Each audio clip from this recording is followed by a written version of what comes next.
તો મિત્રો સવારમાં જુઓ હળદર લેવા માટે આવ્યા છીએ. શિયાળો આવી ગયો છે એટલે આજે પ્રોગ્રામ બનાવવાનો છે. સરસ મજાનું હળદરનું શાક અને આ હળદરના માલિક બોલો ભાઈ જગાભાઈને બોલજો. સરસ મજાની હળદર આવી ગઈ છે. શિયાળાની હળદર આવી છે શિયાળા માટે હળદર બનાવું અને નાસ્તો બસ્તો કરાવો છો. નાસ્તો કરાવીએ તમને શાકભાજી લઈ જવાની અને નાસ્તો કરાવવાનો પાછો જૂઠું બોલવાનું. તો મિત્રો આ મારા જગોભાઈ છે, બહુ શાકભાજીના વેપારી છે. તો બ્રાહ્મણી મંદિરના બાજુની લારી છે, સસ્તી શાકભાજી આલી હતી અને અંગાથી નાસ્તો કરાવી. તો આવી જજો તમે ત્યાં ફટાફટ.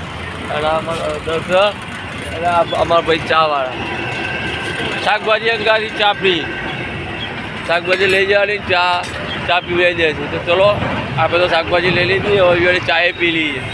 નાસ્તો કરાવો છો? હા, નાસ્તો એ કરાવી છે એટલે શાકભાજી અગાથી ચાય મળે, નાસ્તોય મળે. એટલે આ યાર તમે તાર આવો અને શાકભાજી લઈ જાઓ, ચાય પીવો અને નાસ્તોય કરો ને. અમે તો જઈએ છીએ હવે ઘેર થાય. શાકભાજી બધું લઈ લીધું, હવે નાસ્તો એ જ કરાવી નહીં કરાવતા.